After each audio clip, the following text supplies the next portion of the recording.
আজ ৯ রজব, রোজ মঙ্গলবার ৯ বার পড়ুন। সকল অভাব থেকে মুক্তি, গায়বী রিজিক আসবে। এই আমল ম্যাজিকের মতো কাজ করবে ইনশাল্লাহ।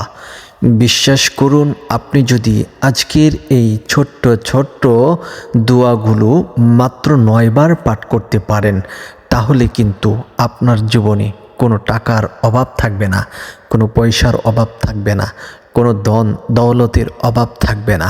কারণ কি জানেন? আপনি আল্লাহ পাক রব্বুল আলামিনের গুপ্ত ধন থেকে আপনি রিজিক পেয়ে যাবেন, টাকা পয়সা অর্থ করি সব কিছু পেয়ে যাবেন। আপনার জীবনে কোনো কিছুর অভাব হবে না।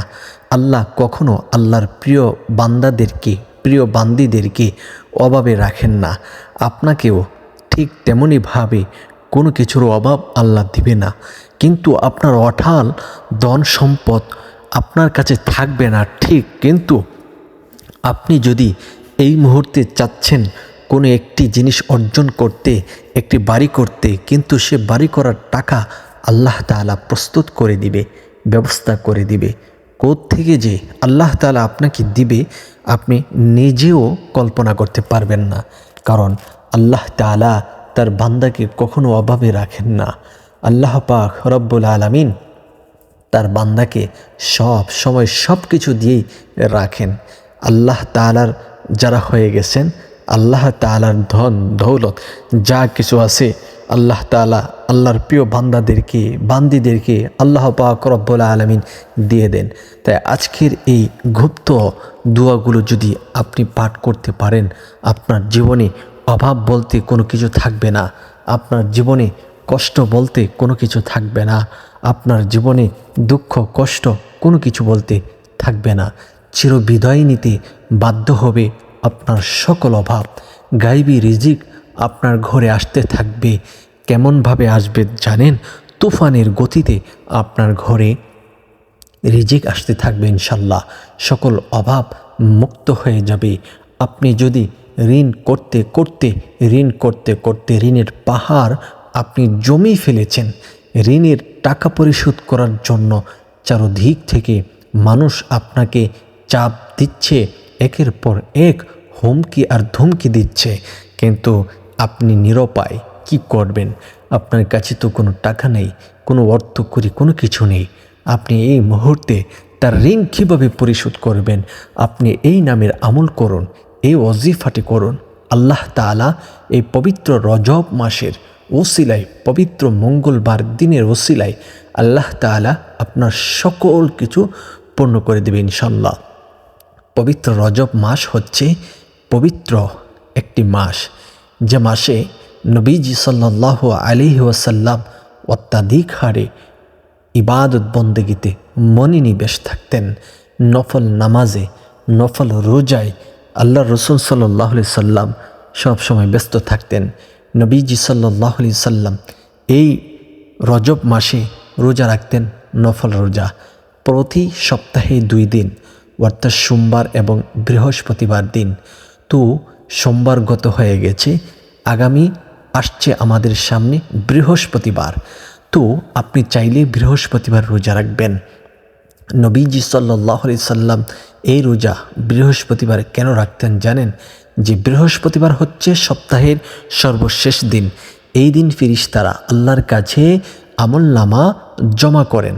তাই রোজা রাখা অবস্থায় যদি আপনার আমলটি আল্লাহর দরবারে জমা করা হয়, আল্লাহ তাআলা আপনার আমলটি কবুল করে নেবেন। এই জন্য নবীজি রোজা রেখেছেন, আপনি চাইলে রোজা রাখবেন।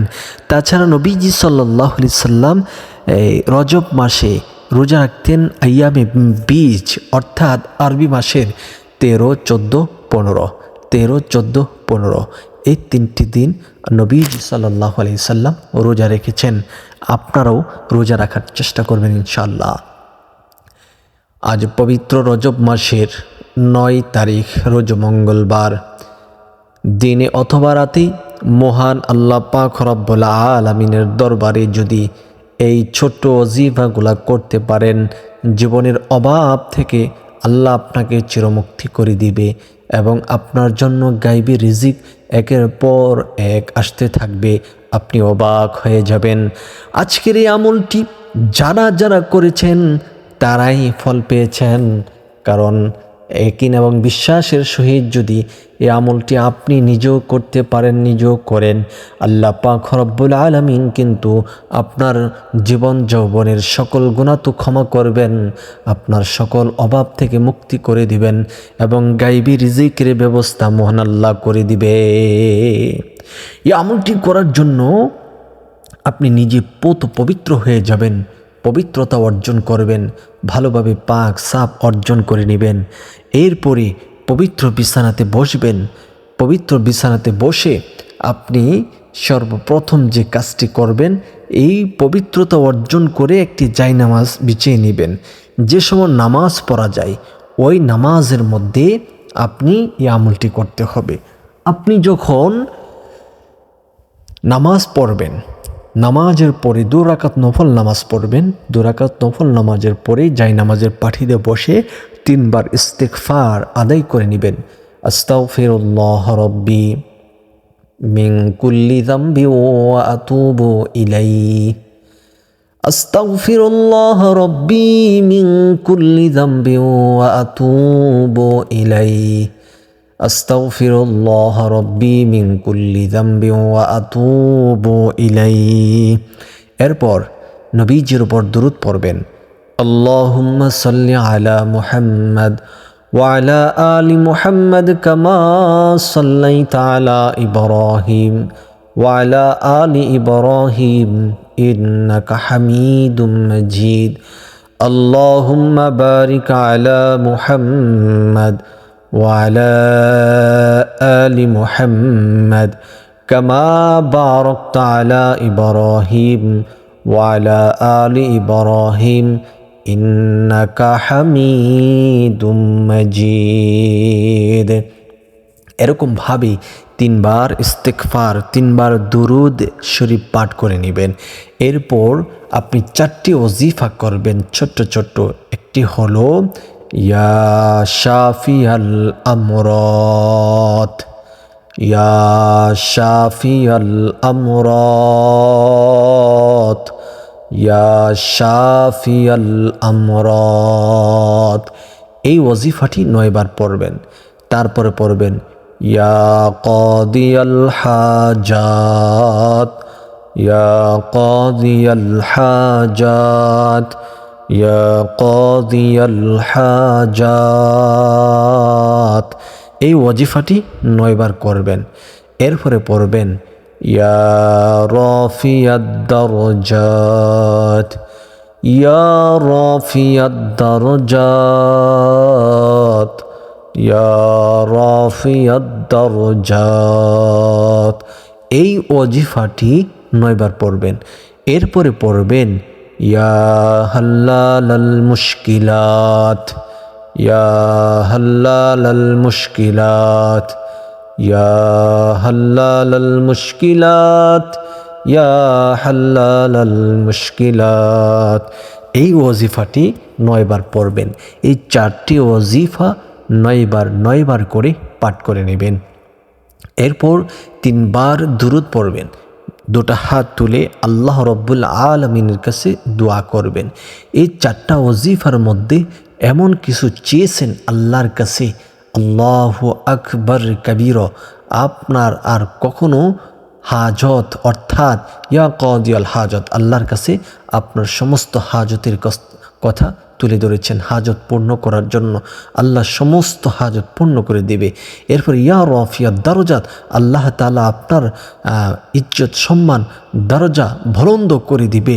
এরপরে পড়েছেন হাল্লালাল মুশকিলাত, এবং সকল মুশকিলাত থেকে আল্লাহ রব্বুল আলামিন আপনাকে হেফাজত করবেন। এরপর পড়েছেন ইয়া কাদিয়াল হাজাত, ইয়া রাফিয়াদ দারজাত, ইয়া হাল্লালাল মুশকিলাত, ইয়া কাদিয়াল আমরাত। অর্থাৎ মহান আল্লাহ তাআলার কাছে যখন এই 4টি ওজিফা আপনি করবেন, আল্লাহ তাআলা আপনাকে তাই দান করবেন, তা এবং সকল খারাপের থেকে আল্লাহ তাআলা আপনাকে মুক্ত করে দিবেন। আজ পবিত্র মঙ্গলবার দিন 9 বার এই ওয়াজিফাটি পড়ুন, সকল অভাব থেকে মুক্তি হবে, গায়বী রিজিকের ব্যবস্থা হবে, এই আমল ম্যাজিকের মতো কাজ করবে ইনশাল্লাহ। আজকের এই ভিডিওটি যারা দেখেছেন শুনেছেন, আমি আপনাদেরকে একটা রিকোয়েস্ট করব, আজকের এই চ্যানেলটিকে সাবস্ক্রাইব করুন এবং ভিডিওটি প্রচার করে আপনারা শেয়ার করে প্রচার করুন।